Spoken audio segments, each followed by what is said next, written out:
Hello students, कैसे हो आप सब। आज हम न्यू चैप्टर पढ़ेंगे जिसका क्या नाम है, फॉरेस्ट्स। ठीक है, तो सबसे पहले हम इसको चैप्टर को शुरू करते हैं। इस चैप्टर में क्या है, फॉरेस्ट के बारे में हम पढ़ेंगे। तो फॉरेस्ट क्या होते हैं, ठीक है, और कैसे हमें प्रोटेक्ट करते हैं, हमें क्या चीज़ें देते हैं, हमें कैसे हेल्प करते हैं, किस चीज़ में हेल्प करते हैं, एटमॉस्फेयर में इनका क्या रोल है, ये सारी चीज़ें हम इस चैप्टर में स्टडी करेंगे। So without wasting a further ado, let's get start the video. So first line में क्या है, एक 4 लाइन्स गिवन है, इसलिए फॉरेस्ट की इम्पोर्टेंस बता रहे हैं इसमें। तो इसको पढ़ते हैं। क्या है, the green lungs of nature, मतलब जो फॉरेस्ट होते हैं वो ग्रीन कलर के होते हैं। तो ग्रीन लंग्स होते हैं नेचर के। ग्रीन से मतलब है जो ट्रीज़ का कलर होता है ग्रीन कलर का, और लंग्स जो रिस्पायर करते हैं, इसीलिए इनको लंग्स बोला है। नेचर का जो प्रकृति होती है जिसमें ये सरवाइव कराते हैं, ठीक है, हमें, ताकि हम सांस ले पाएँ। और क्या करते हैं, ये एटमॉस्फेयर को प्यूरिफाई करते हैं। कैसे, O2 और CO2 का एक्सहेलेशन इन्हेलेशन करते हैं, इसमें हेल्प होती है। फॉरेस्ट हमारी लाइफलाइन है, इनकी वजह से ही हमारी जो नेचर है, प्रकृति है, ये शाइन करती है। ये 4 लाइन से हमें बहुत कुछ पता चला फॉरेस्ट के बारे में। सो आगे इसको पढ़ते हैं। सो forest is an area with high density of trees. Forest एक ऐसा एरिया होता है जहाँ पे बहुत सारे ट्रीज़ हाई डेंसिटी में प्रेजेंट होते हैं, बहुत ज़्यादा लार्ज क्वांटिटी में प्रेजेंट होते हैं। जो ट्रीज़ होते हैं, जो main area of the forest बनाते हैं, एक स्पेशल एनवायरनमेंट क्रिएट करते हैं, जिसकी वजह से वो अफेक्ट करता है काइंड्स ऑफ एनिमल्स, प्लांट्स को जो फॉरेस्ट के अंदर रह रहे होते हैं। एग्जिस्ट मतलब रहना। So human beings began life on earth as forest dwellers. Early stages में क्या होता था, वो फूड गैदरर्स होते थे और वो फॉरेस्ट पे डिपेंड रहते थे। उनकी जो भी रिक्वायरमेंट्स, नीड्स होती थी, फूड के लिए, क्लोथिंग के लिए, शेल्टर मीन्स उनके घर के लिए, उनको घर रहने की कोई फैसिलिटी प्रोवाइडेड नहीं थी उस टाइम पे, तो इसलिए वो फॉरेस्ट पर डिपेंड रहते थे और फूड ग्रोवर्स बन गए। वो फिर उन्होंने स्मॉल पैचेस क्लियर करने शुरू किए जिससे वो फूड को ग्रो कर सके। However they continue to depend on forest for the requirements of daily life. So आज तक भी क्या होता है, जो लोग हैं वो फॉरेस्ट पे डिपेंड रहते हैं। Paper, timber, fuel wood, medicine, fodder, ये सारी चीज़ें हमें ट्रीज से, फॉरेस्ट से मिलती हैं, इसीलिए हम उन पे डिपेंड हैं अब भी। So over the years, the area under forest cover has decreased steadily. तो बहुत सारे जो over the years, बहुत सारे साल बाद भी एरिया जो है फॉरेस्ट कवर में अब तक डिक्रीज होता आया है। और ये क्यों हो रहा है, क्योंकि फॉरेस्ट क्लियर कर दिए गए हैं, उनको काटा गया है पेड़ों को, ताकि वो एग्रीकल्चर कर सके, उस एरिया में इंडस्ट्री बना सके, हाउसिंग मतलब घर कंस्ट्रक्शन के लिए यूज़ कर सके, और मैनी अदर डेवलपमेंटल एक्टिविटीज़ को कर सकें। So these include the construction of roads, railways, hydro electric plants among others. बहुत सारी चीज़ें हैं, उनकी वजह से पेड़ों की कटाई की गई है, डिफॉरेस्ट्रेशन हुआ है। नेक्स्ट है, do you know largest area rain forest का is in South America and it called the Amazon rainforest. Over 3,000 kinds of trees grow in this rainforest. मतलब बहुत सारे kinds के यहाँ पे trees grow करते हैं, और many kinds of flowers also grow here. बहुत सारे flowers भी वहाँ पे grow होते हैं। अमेज़न रेन फॉरेस्ट बहुत इम्पॉर्टेंट है हमारे लिए, क्योंकि जो पीपल हैं बहुत सारे, वो अमेज़न रेन फॉरेस्ट को लंग्स ऑफ द वर्ल्ड बोलते हैं। And the very many trees and other plants here give off loads and loads of oxygen. यहाँ पे जो ट्रीज, फ्लावर्स होते हैं, वो वहाँ पे लोड्स ऑफ ऑक्सीजन को देते हैं। पीपल और एनिमल्स जो हैं वहाँ पे ऑक्सीजन लेके उनको ब्रीथ करते हैं, उनको रेस्पिरेशन में हेल्प करता है। And Amazon rain forest breathes out more than 20% of the world oxygen supply. Means कि जो पूरी सप्लाई है वर्ल्ड की, उससे ज़्यादा 20% कौन करता है? अमेज़न रेन फॉरेस्ट करता है। ठीक है। नेक्स्ट है हमारे पास कंपोनेंट्स ऑफ फॉरेस्ट। तो फॉरेस्ट के क्या कंपोनेंट्स होते हैं? फॉरेस्ट बहुत सारे कंपोनेंट से मिलके बनता है, लेकिन मेजरली हम दो ग्रुप्स में देखते हैं, उसको दो कैटेगरीज में डिवाइड करते हैं। एक बायोटिक जो लिविंग क्रिएचर्स होते हैं, लिविंग कंपोनेंट्स होते हैं, और एक अबायोटिक जो नॉन लिविंग कंपोनेंट्स होते हैं। Living parts of a forest includes trees, shrubs, vines, grasses, other herbaceous non woody plants, mosses, algae, fungi। ये सारे के सारे क्या हैं? लिविंग पार्ट्स हैं जो फॉरेस्ट के अंदर रहते हैं, लिविंग हैं। ठीक है। जो प्लांट्स और animals as well as in the soil, जो भी क्रिएचर्स लिविंग हैं वो सारे इसके अंदर आते हैं। और जो नॉन नॉन लिविंग कंपोनेंट्स होते हैं फॉरेस्ट के अंदर, जैसे कि सॉइल, वाटर, मिनरल्स, ये सारे नॉन लिविंग हैं। और ये जो डिफरेंट लिविंग और नॉन लिविंग पार्ट्स होते हैं एक दूसरे से इंटरेक्ट करते हैं। अब हम देखते हैं लाइफ कैसी होती है फॉरेस्ट के अंदर, how the life is there in a forest. So you already know that living organisms can be classified as autotrophs, heterotrophs and saprotrophs। हमने उनको डिवाइड कर रखा है। तो all animals whether herbivores, carnivores, omnivores ultimately depend on plants for food। सभी animals, people, human beings, herbivore, carnivore, omnivore, कोई भी हो, वो किस पे डिपेंड है? प्लांट पे डिपेंड है। क्यों? क्योंकि फूड कहाँ से बनता है? प्लांट्स खाना बनाते हैं और वो हमें चाहिए। सो इसीलिए हम सब उस पर डिपेंड हैं। और हर्बीवोर कंज्यूम करते हैं प्लांट्स को और इन रिटर्न ईट करते हैं। उनको कौन ईट करता है? कार्निवोर उनको ईट करते हैं। सो एक सीक्वेंस है, हु ईट्स हुम, वो एक फूड चेन बनाता है। जैसे कि एक रैबिट है, वो एक ग्रास को ईट कर रहा है और वो एक स्नेक से ईटन अप हो जाता है। Means this is a food chain. This is primary, this is secondary stage,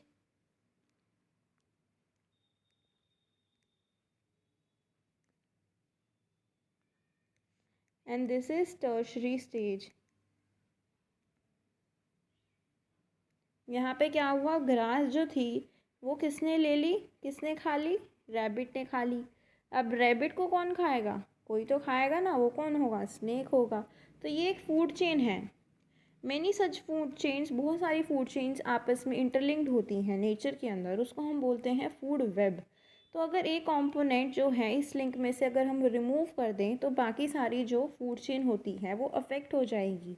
ठीक है। तो फॉर एग्जांपल जैसे कि अगर प्लांट्स को रिमूव कर दिया जाए तो हर्बीवोर्स जैसे कि रैबिट है, वो क्या खाएगा? वो कुछ नहीं खाएगा, वो ऑटोमेटिकली डाई हो जाएगा, जिसकी वजह से स्कार्सिटी होगी फूड की कार्निवोर्स के लिए, जैसे कि स्नेक, लायन। और अगर डिकम्पोजर्स जैसे कि बैक्टीरिया अगर रिमूव कर दिए जाएं तो न्यूट्रिएंट्स रिसाइकल नहीं हो पाएंगे और सॉइल डेफिशिएंट होगी न्यूट्रिएंट्स में और वो प्लांट लाइफ को सपोर्ट नहीं कर पाएगी। This is an example of food web. So forest is able to function as an independent unit. Forest एक ऐसी यूनिट है जो इंडिपेंडेंटली वर्क करती है। ऐसा क्यों? क्योंकि यहाँ पे कोई डायरेक्ट एडिशन नहीं है फर्टिलाइजर्स का, सीड्स का या फिर फूड और वाटर का फॉर एनिमल्स। ऐसा क्यों होता है या ऐसा पॉसिबल कैसे है? With in a forest materials move in continuous nutrient cycle.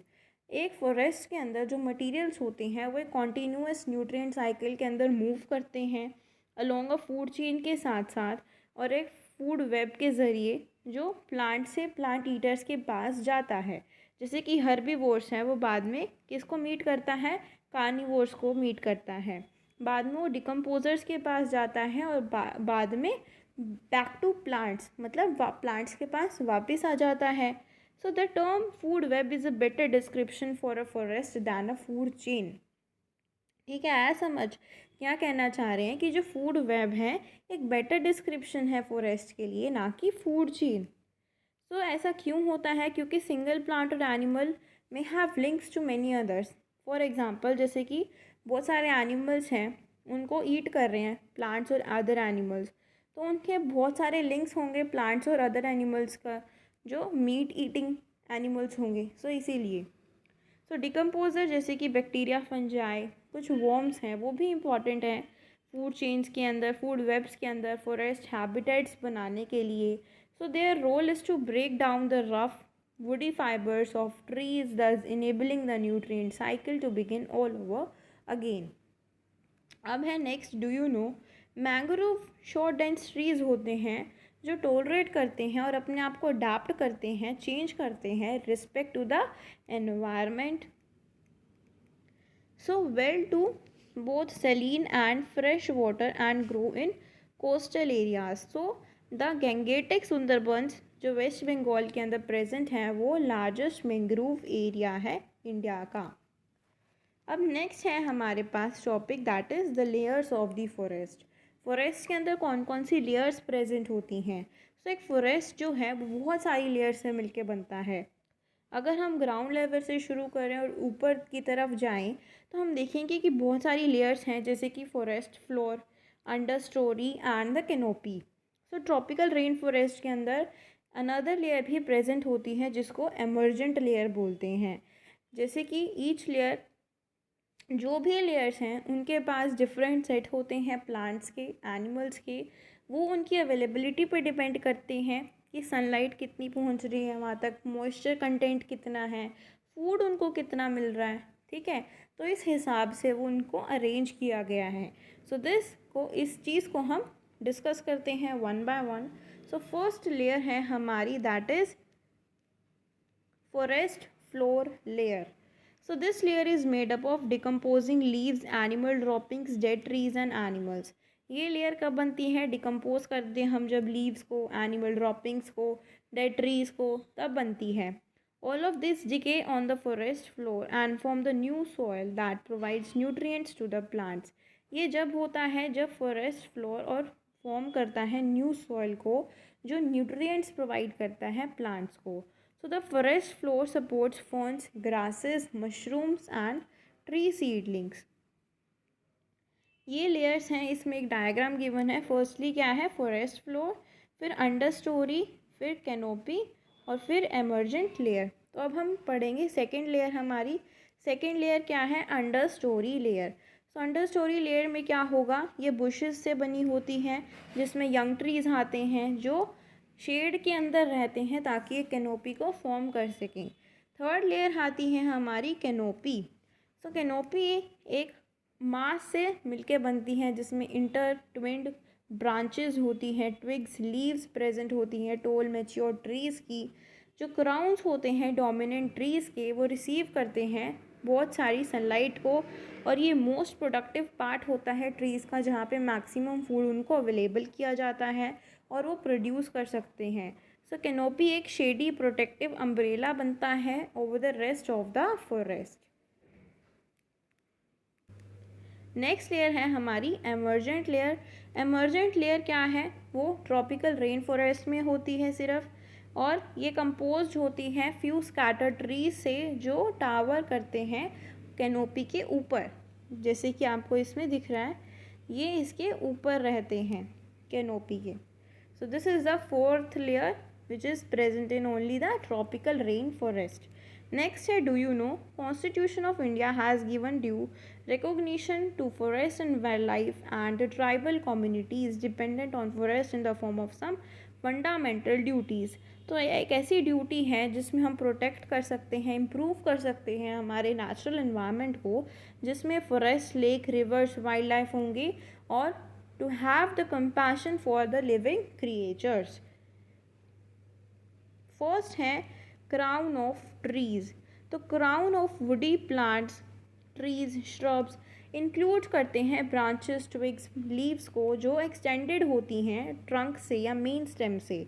So the shape of the crown of trees has to do with where it is located. अगर ट्री लोकेटेड है इक्वेटर के पास तो noon time sun almost directly overhead होता है उस time पे. So tall trees with flat tree tops अगर क्राउन्स हैं तो वो बहुत कॉमन है इस पार्ट में of the world, because flat shape expose करता है बहुत सारी लीव्स को ताकि उनको डायरेक्ट सनलाइट मिल सके.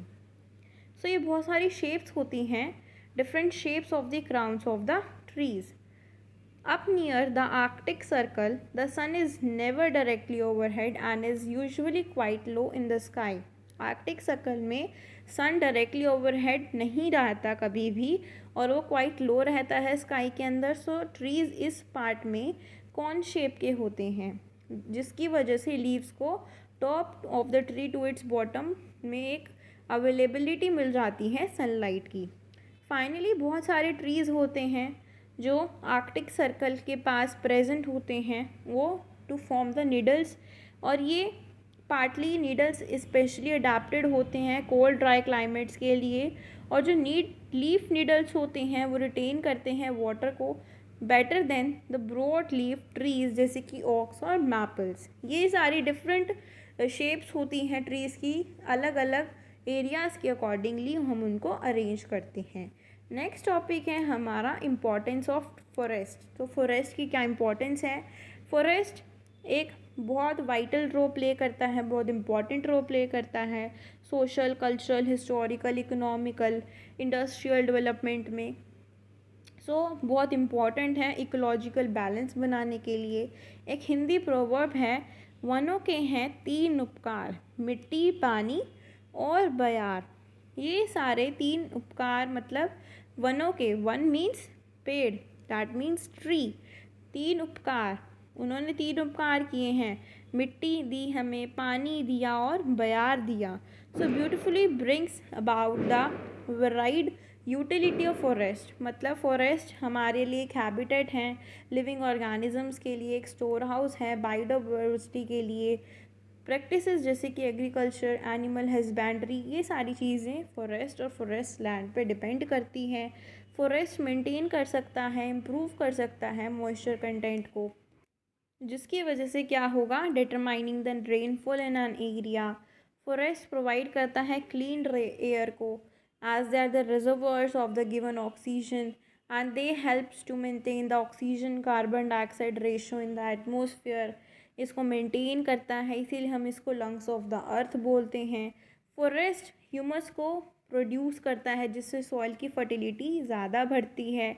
फॉरेस्ट एक नेचुरल एब्जॉर्बर है रेन वाटर का, जिसकी वजह से thick humus layer, loose soil और सॉइल रिटेनिंग पार्ट्स जो होती हैं ट्री रूट्स की, वो सही हो जाती हैं। और फॉरेस्ट हम maintaining the, regulating the water flow to the lower layers of the soil में भी हेल्प करता है।